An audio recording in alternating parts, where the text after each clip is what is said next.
I believe I've read all the books that matter. I speak, or at least I read all the languages, and I'm an extremely intellectual character. Is that why you're afraid of Jesuits? No, not at all. That's why everybody regards me as a gutty. I am a gutty in the sense that I'm one of the vulgars. I'm one of the plain people of Ireland. The world is divided into two classes, invalids and nurses. I'm a nurse.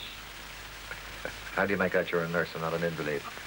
I'm a nurse in the sense that in my plays and in my book, I try to show the world to a certain extent what's the matter with it. I just like talking about myself in a direct way. The self is only interesting as an illustration. For some strange reason, whenever we talk about our personal lives, it turns out to be both irrelevant and untrue. Even when the facts are right, the mood is wrong. English commercial publishers and newspapers are mad for personal data, especially about people from Ireland. They love Irishmen.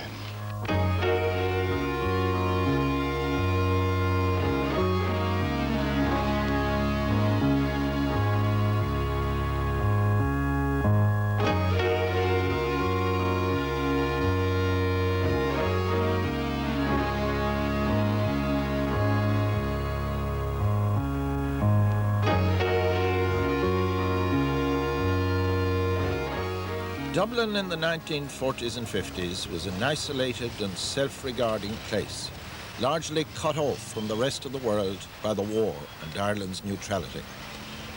It was a capital city, but no bigger than many provincial centres in larger countries. And though drink played a very large part in the life of its citizens, its official morality was narrow and puritanical. Its literary life was cosy and complacent. Dublin had, after all, been the scene of a much celebrated literary renaissance. Yeats and Synge, George Moore and Sean O'Casey had all passed this way.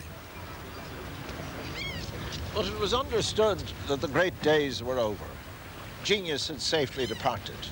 Left becalmed in its wake, official literary Dublin comforted itself nightly with anecdote and good whisky before going home by tram to the suburbs. Though local reputations were happily inflated, most would have refused to believe that in fact genius, shark-toothed as ever, still swam in these waters. That Dublin had become the scene of another renaissance, this time of an almost underground nature. Flann O'Brien, Brendan Behan and Patrick Kavanagh spent their lives and did their work among confusions, some of them self-created.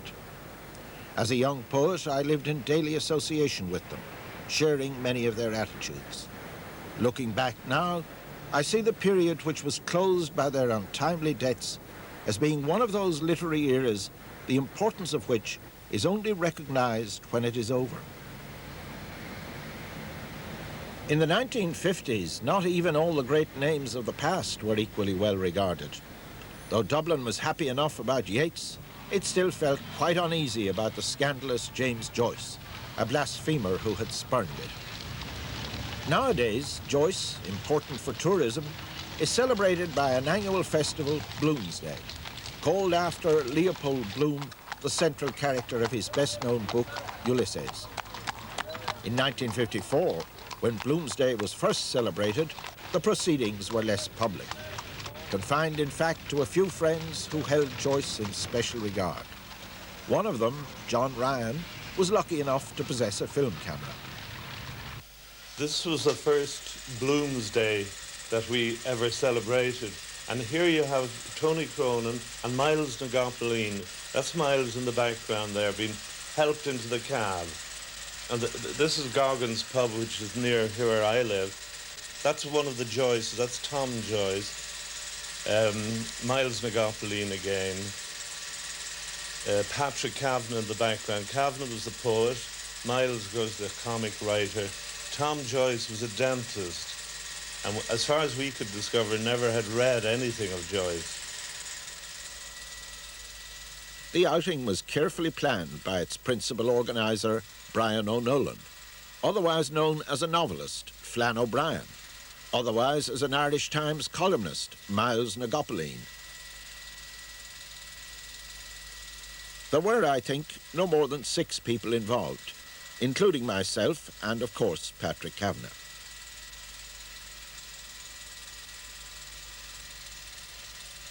Brendan Behan, viewed by Patrick Kavanagh as a reprehensible figure, was not invited to take part.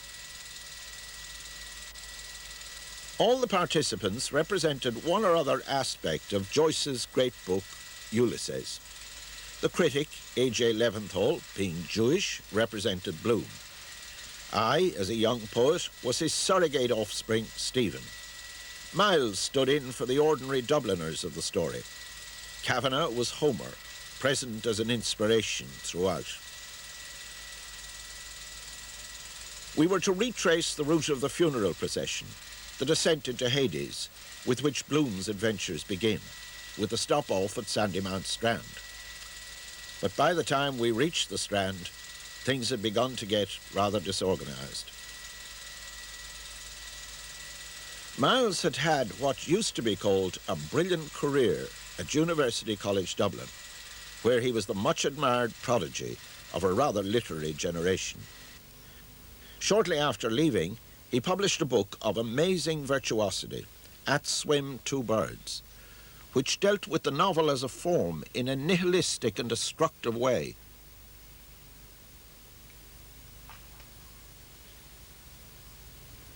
The novel, in the hands of an unscrupulous writer, could be despotic. It was undemocratic to compel characters to be uniformly good or bad, or poor or rich.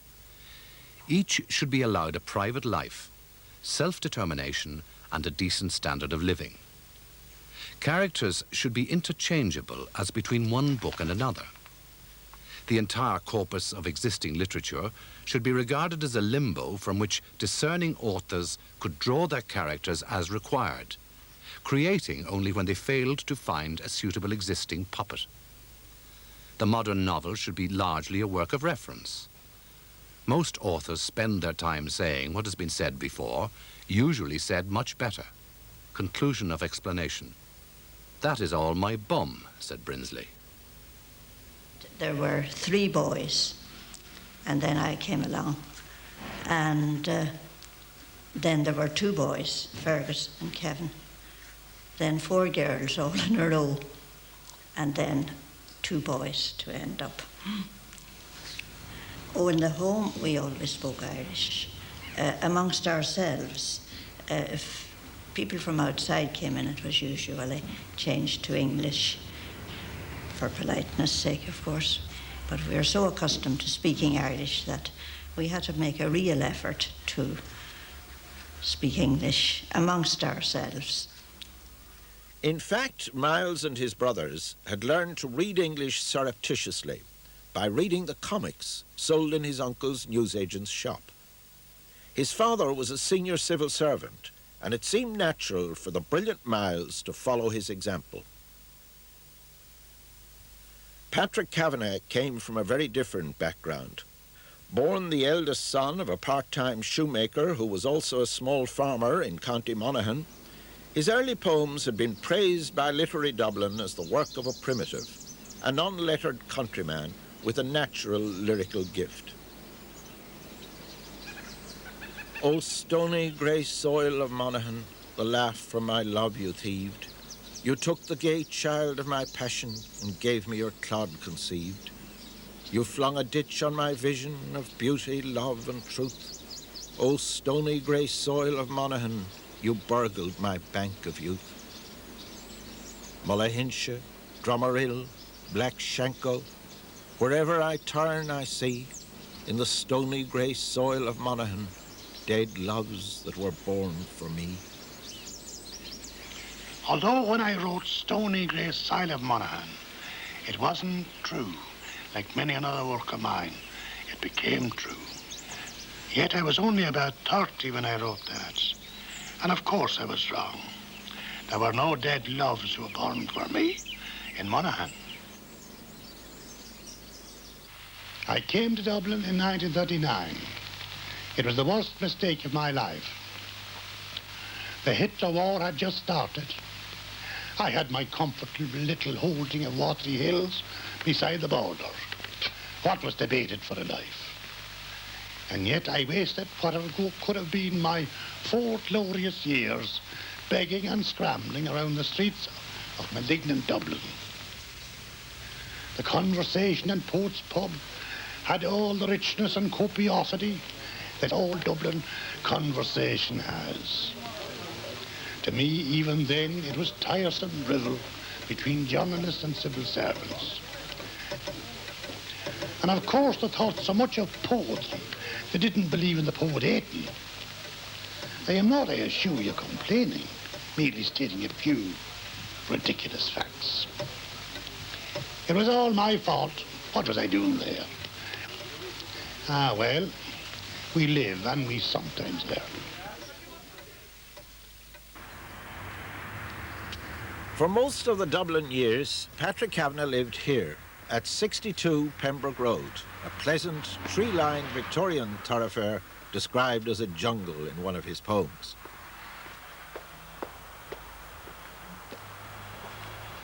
He lived here defensively, with a driving mirror affixed inside the big window on the first floor, so that he could see who was ringing his bell. In case the electricity supply board tried to cut him off for non-payment of bills or other unwanted calamities befell him.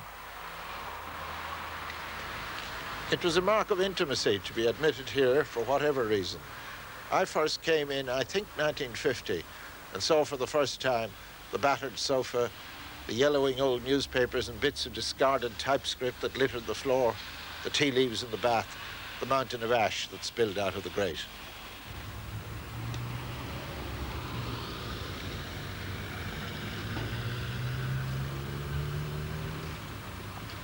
Pembrook Road leads up to Bagot Street, which then had 3 tolerable pubs, a bookmaker's shop and a bookshop, in all of which he was a familiar figure. Seldom can there have been such a small area so patrolled by genius. He would stroll up to the Waterloo Lounge every morning around 11:30 for his first drink of the day, hopefully a whisky, over which he would read and discard the morning papers. One difficulty about the Waterloo, though, was that he might meet Brendan Behan there, for from the earliest days of their acquaintance he had taken against Behan, and would nearly always flee when he saw him approach. Needless to say, Brendan often reciprocated, with choice terms of abuse flung hoarsely after Paddy's broad retreating back. A hungry feeling came on me stealing, and the mice they were squealing in my prison cell. And that old triangle, jingle jangle, along the banks of the Royal Canal. Well, now, the purpose of this is to try and find out what makes Brendan Behan tick. I don't imagine that there will be any the wiser at the end of it, but however, we can try. Well, how would you describe yourself? The fact, of course, in my private life, that I'm rather a gloomy sort of person, has nothing at all to do with my public ministry, if I may so describe it. But what makes me tick, I don't know. Sometimes I wonder how long or for how long effectively I'm going to tick. When he was 9.5 years of age, his Aunt Annie walked in with a handsome little boy by the hand. There were 5 of us around the table, and we knew he had been brought to see us because we were the elders of the Republican Church, you know what I mean. You know, we were all elders, and he was brought in to be educated by us. It was part of his education, but he educated us. The little boy started off talking about Shaw and about O'Casey right away. He gave us a lecture on Shaw and a lecture on O'Casey. The moment Emily left his hand go, we never got a word in. He had a face like a Roman emperor, you know, very like a Roman emperor. And in fact, that's what he looked like. He was quite a bright boy and quite handsome, a big, strong, dark face. And off he went about Sean O'Casey, and we never got talking. We thought we were going to educate the little boy, you see, but not a bloody chance. All glory to Dublin, to hers the renown. Through the long generations her fame will go down, and our children will tell how their forefathers saw the red blaze of freedom